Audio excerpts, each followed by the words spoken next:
بسم اللہ الرحمن الرحیم الصلاۃ والسلام علیک یا رسول اللہ۔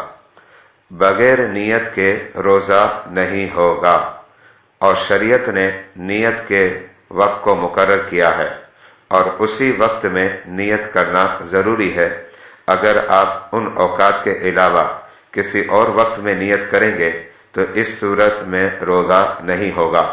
فقہاء کرام نے رمضان المبارک کے جو ادا کے روزے ہیں ان کی نیت کا جو وقت بیان کیا وہ اس انداز میں ہے: جس دن آپ نے روزہ رکھنا ہے اس سے قبل غروب آفتاب سے لے کر دوسرے دن زوال کبریٰ سے قبل تک، یہ سارا ٹائم اور پیریڈ جو ہے نیت کا ہے۔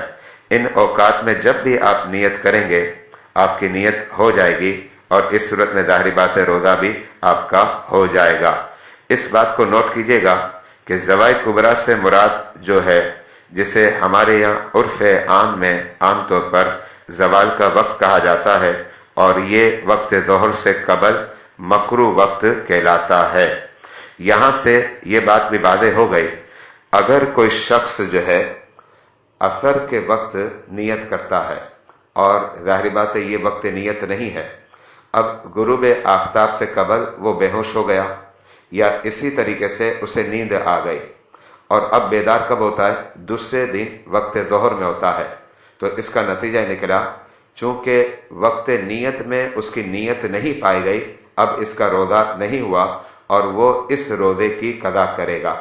اسی طریقے سے اگر کوئی شخص جو ہے نیت کر لیتا ہے رات کو، مثال کے طور پر 9 بجے کرتا ہے، 8 بجے کرتا ہے، یا رات کے 12 بجے نیت کر لیتا ہے، نیت کر لی، اب اس کے بعد کیا ہو گیا؟ بے ہوش ہو گیا۔ بے ہوش ہونے کے بعد غشی سے افاقہ 3 یا 4 دن یا 5 دن کے بعد ہوا، تو اس صورت میں کیا ہوگا کہ جس رات اس نے نیت کی تھی اس کے بعد والا جو روزہ ہے اس روزے کی نیت پائی گئی، وہ روزہ ہو گیا۔ لیکن بعد والے جو روزے ہیں ان میں نیت بھی نہیں پائی گئی، اور ظاہری بات ہے اس نے جو ہے حالت افاقہ میں جو ہے وقت نیت بھی نہیں پایا، تو بقیہ جو روزے چھٹ گئے ان روزوں کی وہ کیا کرے گا؟ قضا کرے گا۔ جو باتیں میں نے آپ کے سامنے پیش کی فقہاء کرام نے اپنی کتابوں میں اسے درج کیا ہے، اس حوالے سے میں آپ کے سامنے شواہد و براہین فقہ کی کتابوں سے پیش کرتا ہوں۔ سب سے پہلا حوالہ فقہ کی بڑی مشہور کتاب ہے تنویر الابصار، اس کے اندر نیت کا وقت جو ہے مذکور ہے۔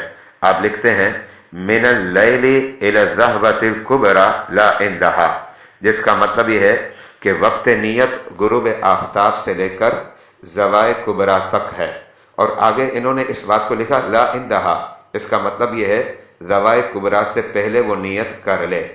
یہ بات تنویر الابصار میں ہے، اور اس کی تائید جو ہے صاحب دور مختار نے بھی کی اور علامہ شامی نے بھی کی ہے۔ اس کے علاوہ ایک اور کتاب کا حوالہ آپ کے سامنے پیش کرتا ہوں جو فتاوی عالمگیری ہے، اس کے اندر یہ عبارت مذکور ہے جازا صوم رمضان، رمضان کے جو روزے ہیں ان کی نیت جو ہے یہ جائز ہے، یعنی وہ رکھنا جائز ہو جائے گا۔ کب سے؟ فرمایا من اللیل الی ما قبل نصف النہار، یعنی غروب آفتاب سے لے کر اور نصف نہار سے قبل تک، جس کا مطلب ہے زوال کبریٰ سے قبل تک۔ اس کے علاوہ علامہ شامی نے یہ مسئلہ لکھا فلو نوا قبل ان تغیب الشمس، اگر کسی شخص نے غروب آفتاب سے پہلے نیت کر لی ان یکون صائما غدا، کہ وہ کل روزہ رکھے گا، اب اس کے بعد کیا ہوا؟ ثم نام، پھر وہ سو گیا، او اغمی علیہ، یا پھر اس پر غشی طاری ہو گئی، اور آگے لکھتے ہیں حتی زالت الشمس من الغد، اب جو آئندہ جو دن تھا کیا ہوا؟ غشی میں گزر گیا یا سونے میں گزر گیا، یہاں تک کہ جو ہے وقت ظہر آ گیا اور زوال کبریٰ کا وقت ختم ہو گیا، تو کہتے ہیں اب اس صورت میں کیا ہوگا؟ لم یجوز، اب یہ روزہ نہیں ہوگا۔ وجہ کیا تھی؟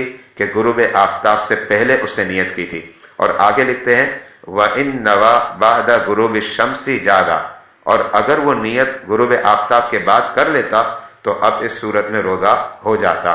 اس کے علاوہ فقہ کی کتاب ہے الجوہر النیرہ، اس کے اندر یہ مسئلہ مذکور ہے وَلَوْ نَوَى مِنَ اللَّيْلِ، اگر کسی شخص نے رات میں روزے کی نیت کر لی ثم اصبح مغمن علیہ، لیکن صبح کیا ہو گیا؟ اس پر غشی طاری ہو گئی. ثم افاق بعد ایام، اب کچھ دن وہ بے ہوش رہا، اس کے بعد افاقہ ہو گیا. تو کہتے ہیں جاز صومہ للیوم الاول الذی نواہ فی لیلتہ. تو اب لکھتے ہیں کہ جس رات اس نے نیت کی تھی اس کے بعد والا جو دن آیا وہ روزہ تو ہو گیا. ولم یجز فیما بعد ذالک، لیکن اس کے بعد جو 2 دن یا 3 دن یا 4 دن مزید گزرے ہیں ان میں یہ روزہ نہیں ہوا. یہ تفصیلات آپ کے سامنے میں نے پیش کر دی. اچھا، نیت کے حوالے سے کہ نیت کس چیز کا نام ہے، اگر آپ وہ سننا چاہتے ہیں، سمجھنا چاہتے ہیں تو یوٹیوب پر وسیم ضیاء سرچ کریں، وہاں آپ کو وہ کلپ مل جائے گی. واللہ اعلم بالصواب. محمد وسیم ضیاء، مرکز العلوم الاسلام اکیڈمی، بادامی مسجد، مٹھادا، کراچی، پاکستان.